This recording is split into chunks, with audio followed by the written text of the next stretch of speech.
Om Shanti. Angel number 666 666.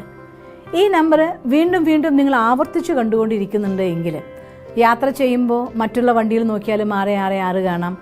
അത് ചിലപ്പോൾ building നോക്കുമ്പോൾ കാണാം, സമയം നോക്കുമ്പോൾ കാണുക, എവിടെ നോക്കുമ്പോഴും 666 നിങ്ങൾ കണ്ടുകൊണ്ടേയിരിക്കുന്നൊരവസ്ഥ നിങ്ങൾക്ക് വരുന്നുണ്ടെങ്കിൽ അതിനർത്ഥം നിങ്ങളുടെ അടുത്ത് വീനസ് ആക്റ്റീവ് ആണെന്നാണ്.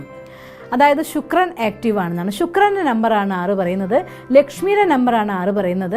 അതുകൊണ്ട് 666 തുടർച്ചയായി കാണുന്നുവെങ്കിൽ നിങ്ങളുടെ ശുക്രൻ അനുകൂലമായ സമയത്താണ് എങ്കിൽ നിങ്ങൾക്ക് വലിയ ലോട്ടറി കിട്ടാനും അഥവാ ലോട്ടറി പോലെ നിങ്ങളുടെ അടുത്ത് ധനം കൊണ്ട് ചൊരിയാനുള്ളതായിരിക്കുന്ന ആളുകളുള്ള സമ്പർക്കത്തിൽ നിങ്ങൾ വരാൻ പോകുന്നതിൽ എൻ്റെ സൂചനയാണ്.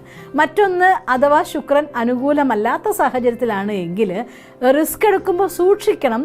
ലാഭം എത്ര ഹൈറ്റ്സിൽ പോകുന്നു അതുപോലെ നഷ്ടം വന്നാൽ അങ്ങനെ വരാനുള്ള സാധ്യതയുണ്ടെന്നുണ്ട്. മറ്റൊന്ന്, 666 എന്ന നമ്പർ ബന്ധങ്ങളെ പ്രതിനിധീകരിക്കുന്ന നമ്പർ കൂടിയാണ്. അതുകൊണ്ട് നിങ്ങൾ എപ്പോഴും നിങ്ങളുടെ ഫാമിലി റിലേഷൻഷിപ്പിൽ നന്നാക്കാൻ വേണ്ടിക്കൊണ്ട് എന്തൊക്കെ ചെയ്യാമോ ചെയ്യണം. ഒപ്പം പ്രകൃതിയുമായി ബന്ധം വരുന്ന കാര്യങ്ങൾ ചെയ്യാൻ പറ്റുന്നതൊക്കെ ചെയ്യണം.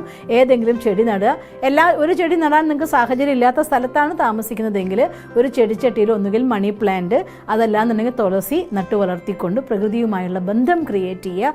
അത് നിങ്ങൾക്ക് മുന്നോട്ട് പോകാൻ വഴിയാകും എന്ന് കാണിക്കുന്നതാണ് 666 നമ്പർ. ഓം ശാന്തി.